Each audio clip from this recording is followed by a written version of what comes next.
Well, happy Sabbath to everybody. It's wonderful to see you. It's been a little while since I've been here. It's, of course, my daughter and son-in-law and my grandson attend in North Canton all the time.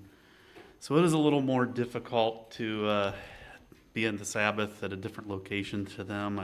We do miss seeing you guys often, but I know some of you can relate.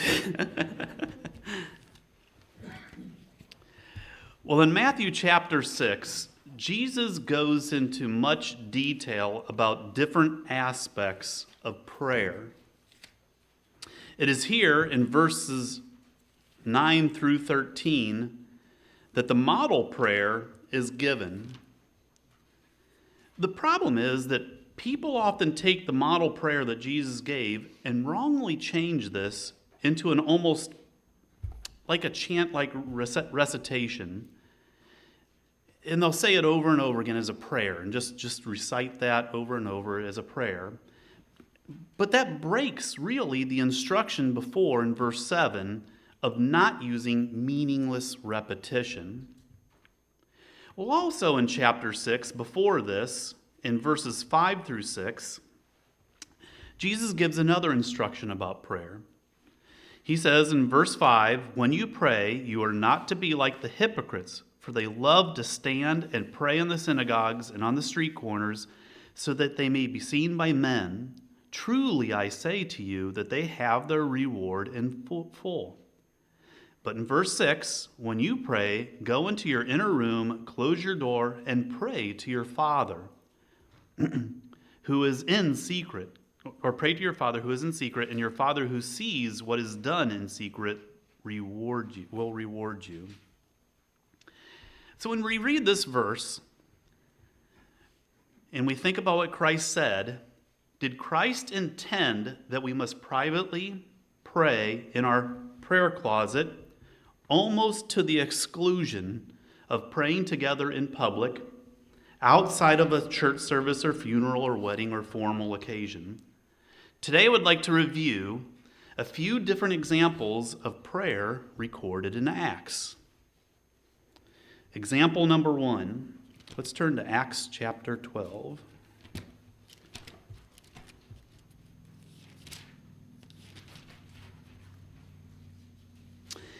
And in Acts chapter 12, verses 3 through 17, we don't have time to read the entire section here, but this is describing Peter's imprisonment. Herod, he had done some things, and he saw that the Jews and other people were happy that he was persecuting some of the church leaders, and so he decides to throw Peter into prison. We're going to focus in here on a couple verses. In verse 5, "So Peter was kept in the prison, but prayer for him was being made fervently by the church of God." Then we're going to skip over to verse 12, because it just describes Peter and an angel appearing to him and leading him out of prison. And after the angel leads him out of prison, Peter goes to someone's house. So we'll start here in verse 12.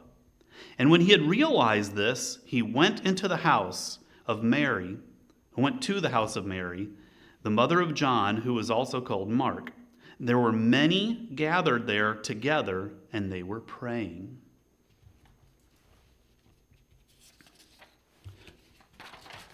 So the result that was described here, that people were gathered together in someone's home, Mary's house, and they were praying fervently for Peter to be released, and an angel had released him. Okay, example number 2. Women were gathered by the riverside where they customarily prayed. Let's turn to Acts chapter 16. In verses 12 through 15, now Paul, he had been traveling and he came to Philippi. We're going to start off in verse 12. "And from there to Philippi, which is a leading city in the district of Macedonia, a Roman colony, and they were staying there in the city for some days. And on the Sabbath day, we, Peter and who was with him, went outside of the gate to a riverside where we were supposing that there would be a place of prayer, and we sat down and began speaking to the women who had assembled there. I'm going to read this also in the King James Version. I've been reading in the New American Standard. And what I'd like to read is verse 13. And it says, "On the Sabbath we went out of the city by a riverside where prayer was wont to be made. And we sat down and we spake until the women which resorteth thither." I love sometimes the Old English there.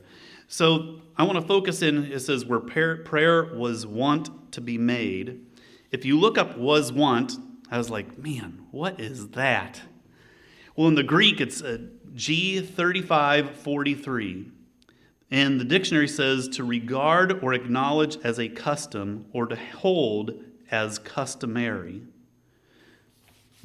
So Paul knew that it was a custom of people on the Sabbath to go out to the riverside and pray. So he went there to be with them and speak to them while they were doing so.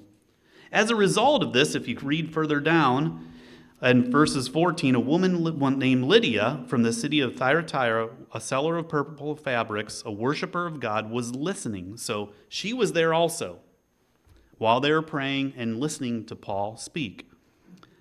And when she and her household had been baptized, she urged us, saying, "If you judge me in faithful, come into my house," and that.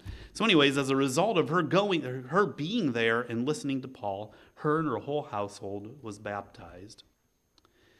All right, we're going to stay in chapter 16. We're going to read example number 3. Paul and Silas in prison.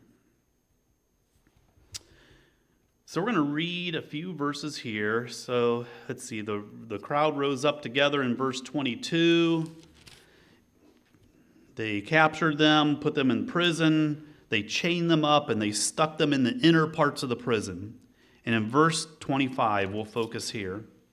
"But at about midnight, Paul and Silas were praying and singing hymns of praise to God, and the prisoners were listening to them. And suddenly there came a great earthquake, so that the foundations of the prison of the house were shaken, and immediately all of the doors were open and everyone's chains were unfastened. When the jailer awoke and saw the prison doors opened, he drew his sword and was about to kill himself, supposing that the prisoners had escaped. But Paul cried out with a loud voice, saying, 'Do not harm yourself, we are all here.' For he called for the lights and rushed in trembling with fear and fell down before Paul and Silas, and after that he brought them out." Anyways, the jailer was eventually converted there.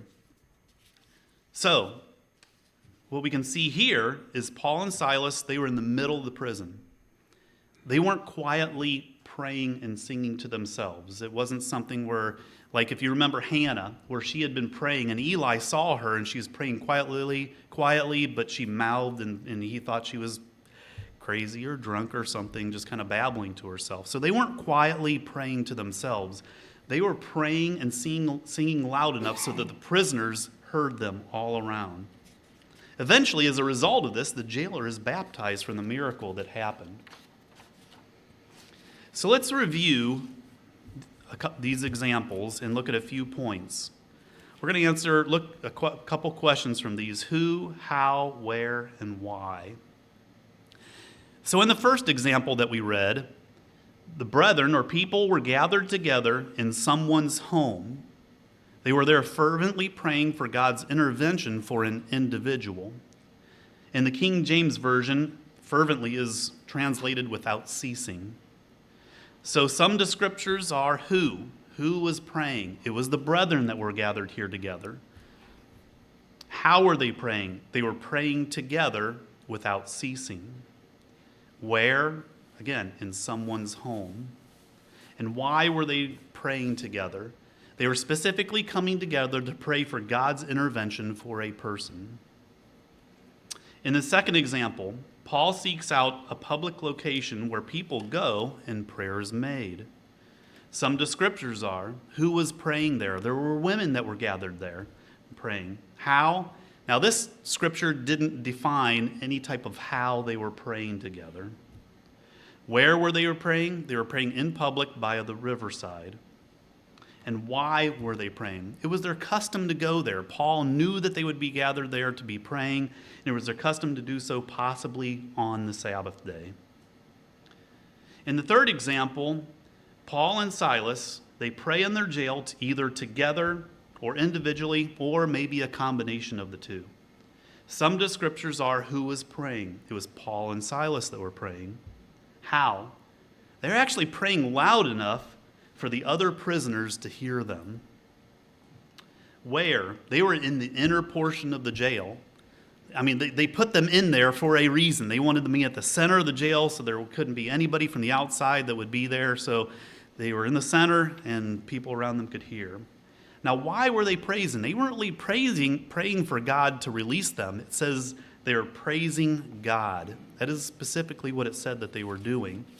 And in their praise, God listened to them and then released them. So what can we conclude? Let's go back to Matthew chapter 6 and just reread that as we close here. So we'll reread Matthew chapter 6, verses 5 and 6. And Jesus said, "When you pray, you are not to be like the hypocrites, for they love to stand and pray in the synagogues and on the street corners so that they may be seen by men. Truly, I say to you, they have their reward in full. But when you pray, go into your inner room, close your door, and pray to your Father who is in secret, and your Father who sees what is done in secret will reward you." Jesus here is addressing a specific issue. He's addressing a self-righteous person or people who are wanting to be seen. They want attention. They want people to hear them, as many as possible. Jesus addresses this issue by telling them to pray in private instead of praying to look righteous. Just like in verses 9 through 13, the Lord's Prayer is not intended to be continually recited. Jesus was addressing meaningless, repetitive prayers, and he gives an outline so they won't do that. For the most part, we are to have a personal relationship with God our Father. And this personal relationship isn't, in fact, that. It's personal. Prayers, again, for the most part, are to be a one-to-one conversation with God in private. And we should not do anything, including pray, in a way that results in us trying to make ourselves look righteous or to be seen by others, things like that. It's all in the focus of our intent, our heart, and God reads that.